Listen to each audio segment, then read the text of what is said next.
Kadang orang sekarang stigmanya dari masyarakat sekarang, wah takut ke Aceh ada gam, ya kan, ada tsunami, itulah jadi orang kan tuh, Ganja. ada gam.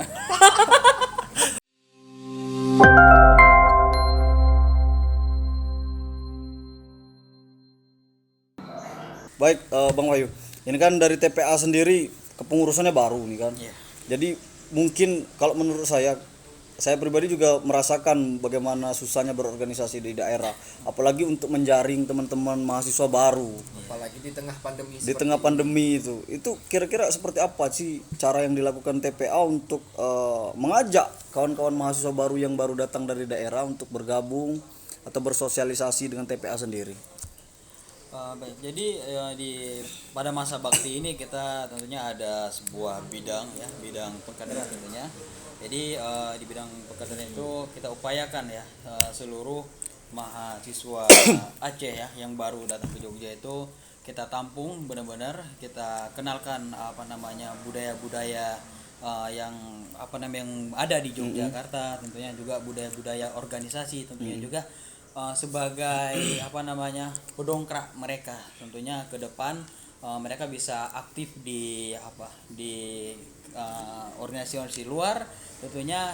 Mereka pulang ke rumahnya mereka, tentunya rumahnya mereka itu adalah Taman Pelajar Aceh, bisa memberikan ilmu tentunya juga, dan dari ilmu tersebut kita bisa berdiskusi terhadap pembangunan Aceh dan keberlangsungan TPA ini yang lebih baik seperti itu. Itu terutamanya. Jadi biar mereka itu tidak terlalu kaku juga ya terhadap dunia baru mereka, dunia mahasiswa tentunya.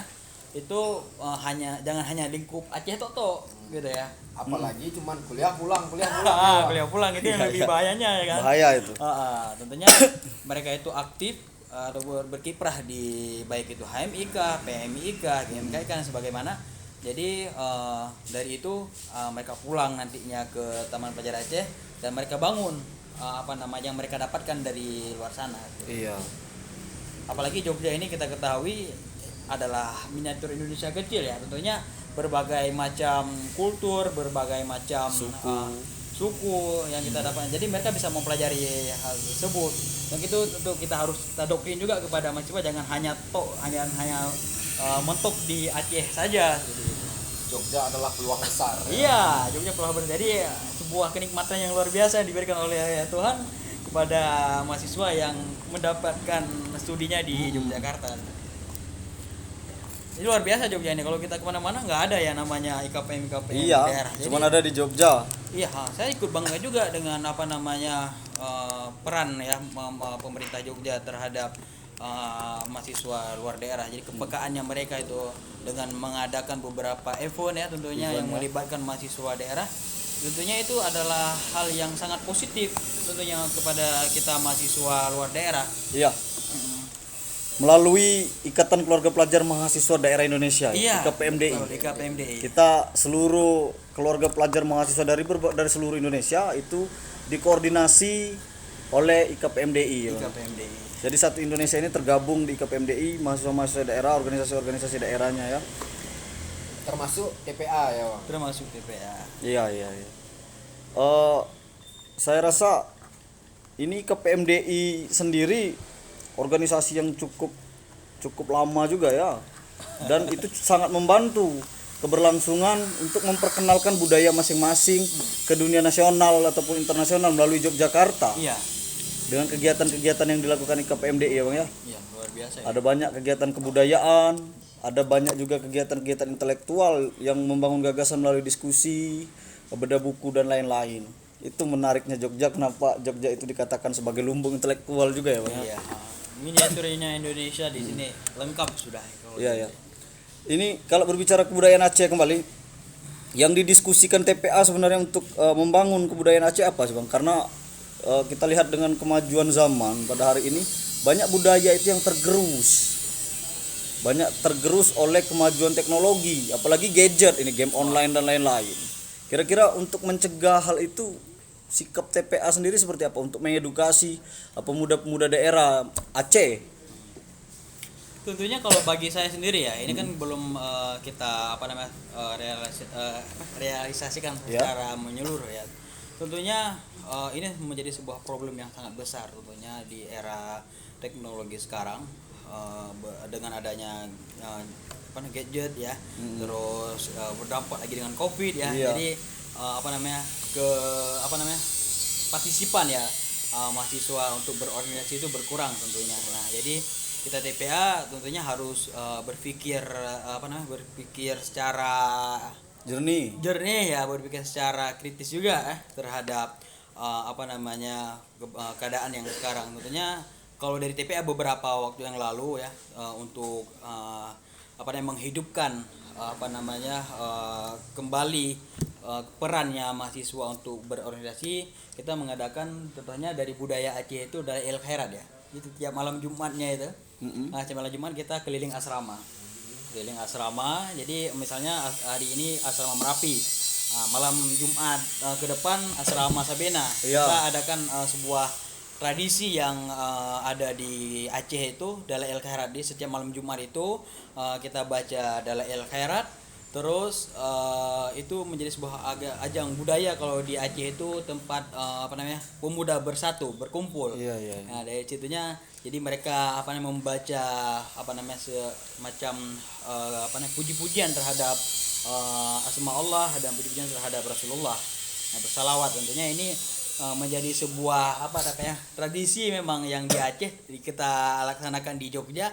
Tentu ini suasananya seperti di Aceh, Seperti jadi di kampung sendiri ya. Pulang kampung ya. seperti itu. Jadi keinginan mereka untuk bergabung lebih besar. Jadi kita harus mencoba dengan hal Ya. tersebut. Ada juga yang ingin kita terapkan, dan ini akan kita terapkan pada malam Sabtu ini juga, itu gerakan surah buku keliling asrama juga. Surah buku keliling asrama. Surah buku. Jadi untuk menghidupkan kembali dunia literasinya itu mahasiswa Aceh yang ada di Jogja. Tentunya dengan berdiskusi, tentunya biar nggak mereka hanya di asrama. Jadi Iya. kita posisinya harus jemput bola sekarang untuk mengembalikan keinginan mereka untuk beraktif di TPA. Iya, iya. Mesti harus jemput bola. Apalagi di tengah-tengah pandemi. Nah, dengan pandemi, jadi kan mau kita ajak, ayo kalau misalnya kita ajak, yuk kumpul gitu kan, yuk kita nih, jadi untuk partisipannya pasti berkurang. Maksudnya kita harus keliling, ya jadi kita datang ke tempatnya mereka, tentunya mereka kan menyambut kita, Iya, masa mungkin tidak ya kan? Itu kegiatannya terbuka untuk seluruh mahasiswa Aceh ya, Bang? Iya, seluruh mahasiswa Aceh yang ada di Jogja, tentunya untuk mahasiswa luar juga. Oh gitu ya? Iya. Berarti mahasiswa luar bisa mengikuti kegiatan surah buku tersebut? Welcome untuk seluruh. Dulu juga bisa, Bu. Oh bisa. Tentunya itu sebagai ajang kita untuk bersilaturahmi dan bertukar pikiran gitu ya. Biasa buku yang dibahas itu bermacam-macam atau seperti apa, Bang? Ya bermacam-macam itu. Jadi jadi sistemnya itu surah ya. Kalau di Jogja itu dengan kegiatan surah buku. Jadi surah itu sebenarnya seorang kalau di Aceh disebut dengan tungku ya. Jadi dia baca kitab, terus dia surah.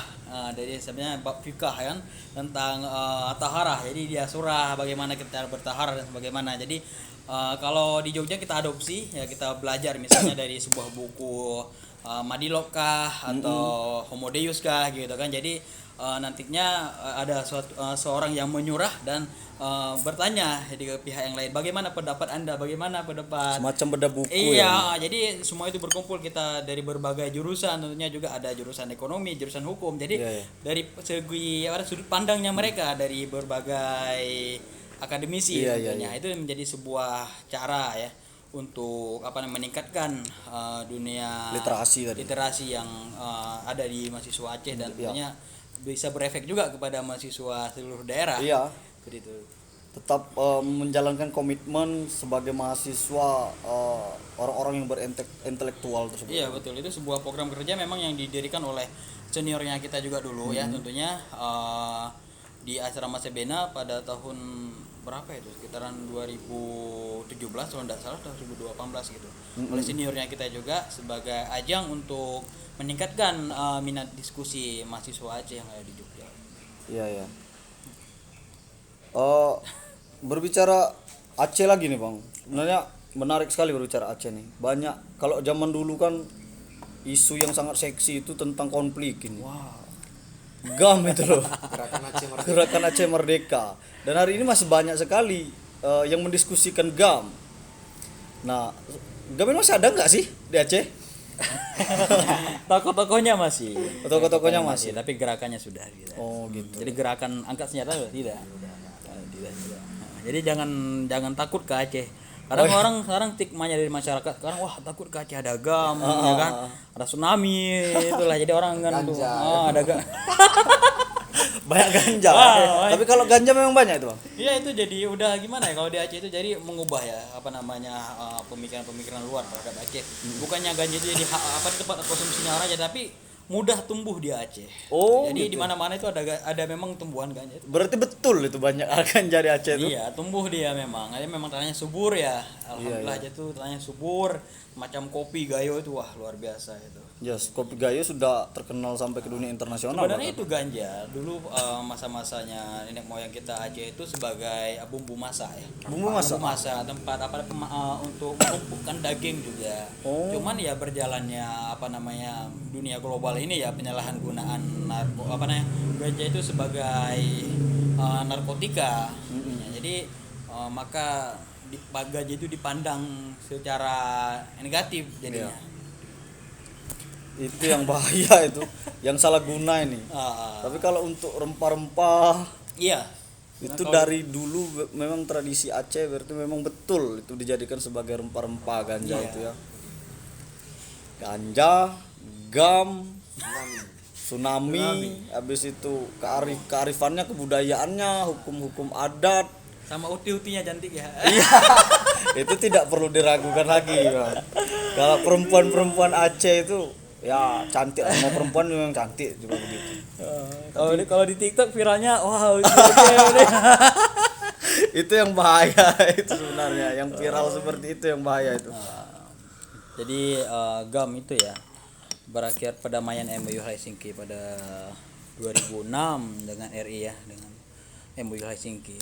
Jadi alhamdulillah sekarang masyarakat Aceh sudah merasakan perdamaian ya antara tidak ada lagi gencatan senjata, nggak ada lagi konflik senjata antara GAM dan RI. Alhamdulillah kita sekarang hidupnya damai tentunya dengan dengan syariat Islam ya. Alhamdulillah. Tapi Bang, tokoh-tokoh GAM yang mungkin sekarang di jajaran pemerintahan itu ada nggak sih? Ya, dari butir-butir MOU itu para petinggi GAM yang terdahulu diberikan hak politiknya. Diberikan hak politik, jadi mereka itu diberikan hak untuk masuk dalam dunia politik. Tentunya di Aceh itu ada sekarang namanya Partai Aceh. Mungkin mereka itu berkumpul di Partai Aceh ya. Tentunya mereka juga ada yang masuk mencalonkan diri sebagai bupati, mencalonkan diri sebagai gubernur. Oh gitu ya. Gitu. Jadi mereka diberikan hak politiknya seperti itu. Jadi semuanya sekarang dalam bingkai Negara Kesatuan Republik Indonesia. Tentunya baik mereka yang di legislatif, yudikatif ya, semuanya itu di bawah naungan Negara Kesatuan Republik Indonesia. Jadi tidak ada yang namanya perpecahan, tidak ada semua di antara mereka. Sudah selesai itu ya. Sudah selesai, sudah itu masa lalu ya. Tentunya sekarang kita sama-sama berpikir terhadap kemajuan Aceh yang lebih Berpikir baik. untuk masa depan ya, Pak. Karena GAM itu ya tentunya dulu bukan mereka yang berbicara awal pemberontakan GAM ya pada tanggal 4 Desember 1976 oleh Hasan Tiro itu sebenarnya bukan pemberontakan yang dibentuk secara kepentingan individu. Jadi itu sebenarnya pemberontakan itu dimulai atas dan asas kepentingan rakyat Aceh tentunya.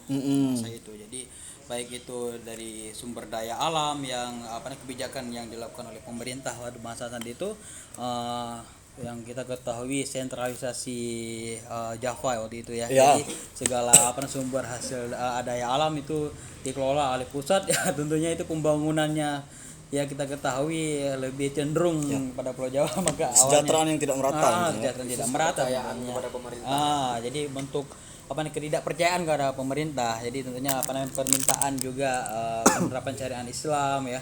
Dan tentunya lebih kepada kesejahteraan masyarakat tentunya. Jadi ya dari maka itulah awal terbentuknya GAM. Jadi bukan kepentingan individu yang perlu kita ketahui. Iya. Gitu. Jadi akhirnya pemerintah Indonesia meminta untuk memberikan waktu untuk berdialog ya tentunya. Jadi segala hal permasalahan itu memang harus diselesaikan dengan dialog tentunya. Iya. Perlu kita berpandang juga terhadap permasalahan sekarang yang terjadi di Papua. Sebenarnya solusi yang terbaik itu adalah dialog, bukan dengan solusi di ujung ujung senjata ya. Iya. Ujung senjata. Jadi dengan solusi moncong senjata itu hanya menjatuhkan banyak korban. Iya. Jadi betul kita bercermin terhadap permasalahan Aceh yang ada. Ketika ini diteruskan dengan darurat militer, ini diteruskan dengan moncong senjata, maka permasalahan tidak akan terselesaikan, dan malah yang terjadi adalah pemberontakan yang lebih besar. Dan akan banyak menimbulkan korban. Iya. Tapi cukup lama ya Bang, dari tahun 76 sampai dengan baru perdamaian 2007. Nah, selesai dari 2007. berbagai macam DM ya dulu, DOM ya, lebih tepatnya DOM, darurat operasi militer, diterapkan di Aceh. 98 ya kalau nggak salah itu. Iya. Wah. Bang Wahyu sendiri melalui krisisnya seperti sangat ya. Jadi kita hidup di di tengah konflik. Yang konflik, hujan peluru ya. Di masa-masa kecil saya itu pas saya sekolah dulu, mestinya jam 10 ada kontak senjata. Saya tunduk di jalan itu, saya rasakan semua itu. Mengerikan masuk sekali ya. Karena kan daerah kita itu daerah PD ya, tentunya itu yang sangat sentral tentunya. Oh gitu. Di mana tempat GAM itu semuanya markasnya di PD juga ya, di Aceh Utara. Jadi gerakan GAM itu memang lebih sentralnya di jalur nasional itu, dari Banda Aceh sampai ke Aceh Tamiang ya. Tapi sekarang tidak ada lagi. Alhamdulillah Yang tidak ada lagi. Kalau misalnya saya umurnya dulu seumur saya, jadi Ikut juga ya Bang. bukan ikut. Jadi kemungkinan untuk hidup lebih lama sangat tidak mungkin. Waktu itu ya. Iya, gitu. Jadi Mengerikan sekali. ya sih, alhamdulillah sebuah keberkahan ya, dari tsunami juga ya, tentunya dari tsunami, alhamdulillah. Gitu. Dunia internasional sorot ke kita semua terhadap baik itu pembangunan, baik pun permasalahan yang terjadi di Aceh. Alhamdulillah akhirnya Finlandia ikut memberikan andil dalam perdamaian Aceh dengan Finlandia ya. Finlandia. Kalau hari ini masih ada isu tentang GAM yang ingin kembali lagi itu isu yang hoax ya Bang ya. Itu Oknum saja. Karena banyak sekali yang memainkan isu pada hari ini Bang. Gabut dia Bang. Kabur kali ya kan. Gabut. Dan itu peran TPA untuk ada nggak peran TPA untuk mengontrol isu-isu yang seperti itu Bang? Ya tentunya kita dari beberapa orang dari TPA juga, dari bidang kajian strategis ya tentunya. Ada kajian strategis. Setiap isu-isu yang memang berkembang di masyarakat yang tentunya ini terkait Aceh pun itu terkait nasional juga ya. Kita ikut ambil andil dalam setiap isu-isu yang bermunculan di masyarakat. Tentunya kita terlalu peka terhadap yang ada di masyarakat. Gitu ya Bang. Tadi sudah berbicara GAM sudah selesai nih.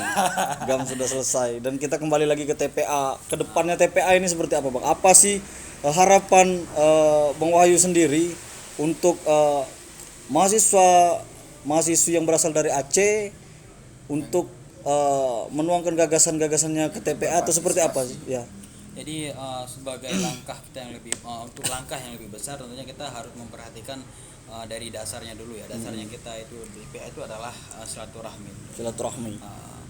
Persatuannya kita tidak ada egois ya, tidak ada yang terlalu fanatik ya. Tentunya kita satu, yang di Jogja kita adalah Aceh.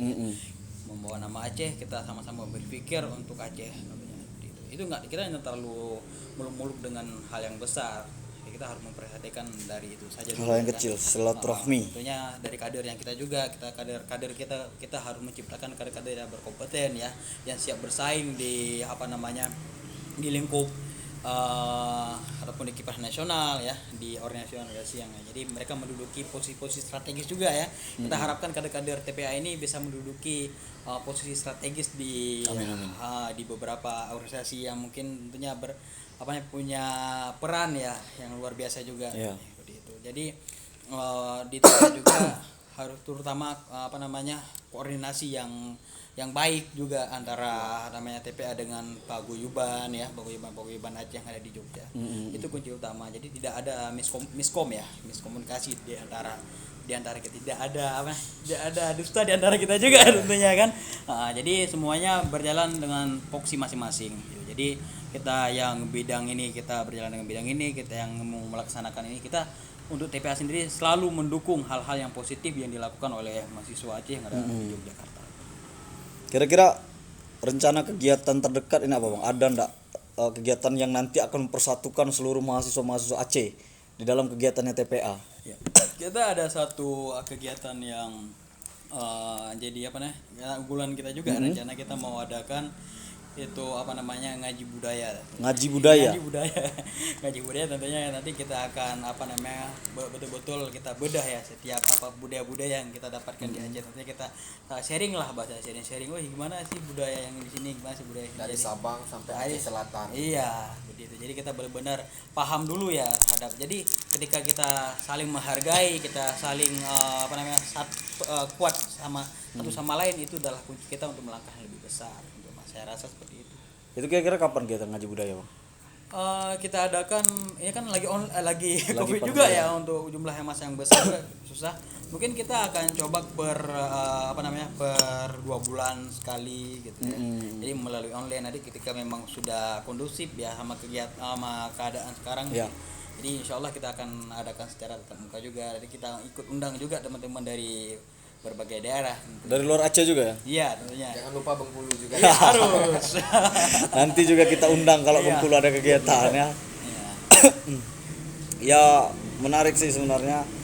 Apalagi hari ini kan kita dibatasi social distancing. Artinya kegiatan-kegiatan keorganisasian juga tidak memungkinkan. Apalagi Covid kan semakin hari semakin melonjak jumlah yang terpapar Covid. Jadi ya mau tak mau mungkin online juga ya Bang ya. Iya, tapi kita terus berupaya dengan maksimal mungkin berbagai kegiatan ya, berbagai hal itu bisa dilaksanakan walaupun keadaan sekarang yang tidak menentu ya. Semangat terutama, kuncinya semangat. Semangat modalnya itu lah. Semangat terus saling menguatkan satu sama lain, insyaallah itu hal-hal yang besar tuh kecil kita rasa. Ya, mungkin kita sudah berada di ujung pertemuan Bung Apri. Saya ingin mendengar closing statement dari Bang Wahyu ini selaku ketua TPA. Ada enggak yang ingin disampaikan oleh mungkin ada teman-teman dari TPA ini yang menonton podcast kita pada hari ini ya. Silakan Bang, apa yang mau disampaikan? Mungkin kalau pakai bahasa daerah juga enggak apa-apa. Ya, enggak apa-apa. Itu bahasa daerah. Kalau bagi saya komitmen saya dari awal itu adalah jauh ke betul walikun. Kalau dalam artian kalau bahasa Indonesia itu ketika kita untuk melangkah lebih besar dan ke depan itu jangan lupa kita ke belakang. Tentunya di tanah kelahiran kita, tentunya terhadap keberlangsungan kita, pembangunan di daerah kita juga seperti itu. Jadi jauh ke betul walikun. Ketika kita melangkah ke depan jangan lupa ke belakang. Tetap jangan maju-maju terus tapi lupa ke belakang. Itu yang lucunya kan. Ya. Terserah mau berkiprah dimanapun asalkan jangan lupa rumah sendiri.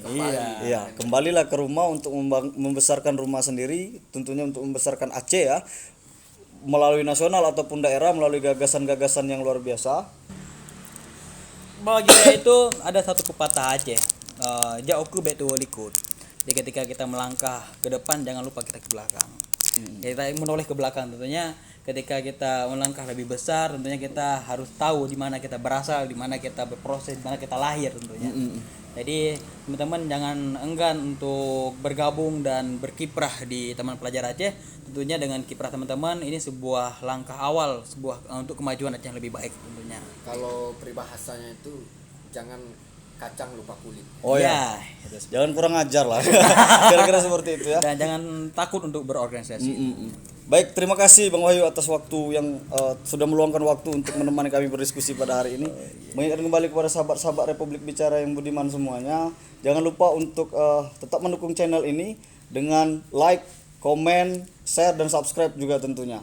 Sekali lagi kami ucapkan terima kasih yang banyak kepada Bang Wahyu dan kepada sahabat-sahabat semua. Akhir kata kami sampaikan billahi taufiq wal hidayah. Wassalamualaikum warahmatullahi wabarakatuh.